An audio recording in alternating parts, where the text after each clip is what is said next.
Another funny fellow, Alan Steele, everybody.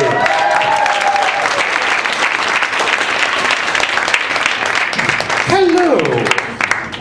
So I am a 40-year-old father, and as such, I find it very difficult to find positive male role models in the media.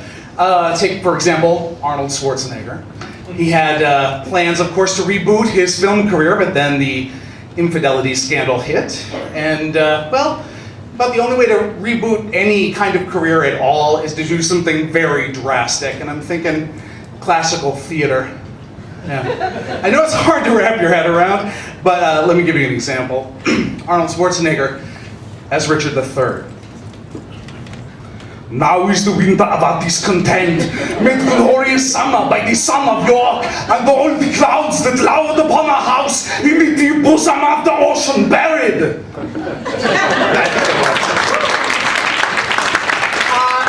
Not only am I a 40-year-old father, but I am also the 40-year-old father of a 2.5-year-old. So I get very jealous of 20-year-old fathers that are completely tireless. At 40, you assess every playtime with your child by how much of it you can do sitting down. And at 40, it's not catch, it's fetch. Here you go, boy. That's right. Bring it back to daddy. Good job. Here's a treat. I mean, snack. Yeah. When I became a father, it was time to put away childish things like my shoulder-length Fabio hair, which was great when I was young and hot, but when I got old and fat, I started to look like a chubby Jesus.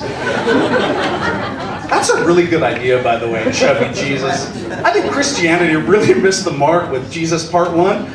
Yeah, scrawny is intimidating. Yeah. I think the second coming should be chubby Jesus. All the love, but this time cuddly. Cuddly Christ. Instead of the Last Supper, a vast supper. It's good. It's good. Yeah, I've been living in New York City for 15 years, but I'm originally from Minnesota, the land of 10,000 lakes, and I cannot swim. Yeah. Something else Minnesota's known for is Minnesota nice. Now, because I'm from New York, I'll tell you off, but because I'm from Minnesota, I'll do so in the nicest possible way. Pardon me, Putzwagon. Hey, could you do me a favor and get your goddamn head out of your ass long enough to give my pregnant wife a seat? Thank you so much. Yeah, you betcha. Yeah. So I've discovered that New York City is no longer age appropriate for me. When I moved to the city, I was in my 20s and everything was awesome. Everything smelled like pee, but it had this kitschy kind of charm. You'd get kicked by a homeless guy, but you'd wear it like a badge of honor.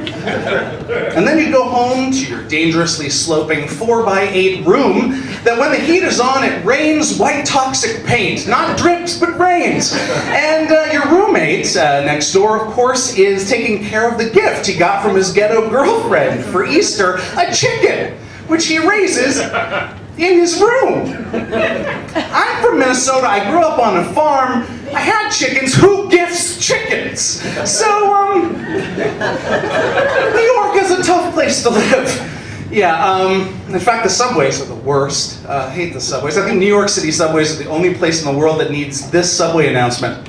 A crowded subway car is no excuse for unwanted, unlawful sexual contact.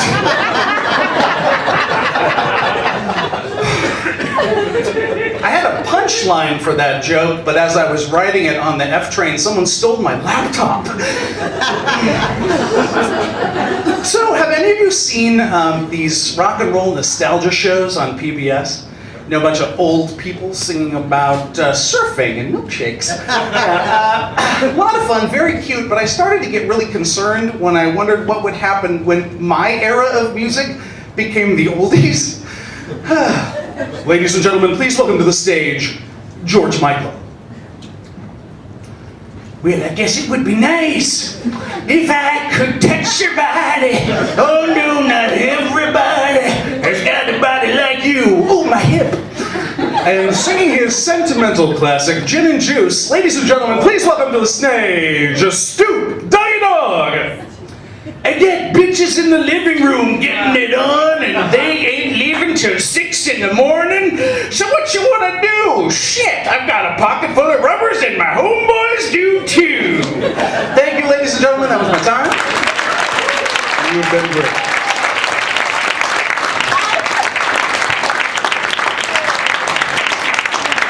Alan Steele, everybody. All right.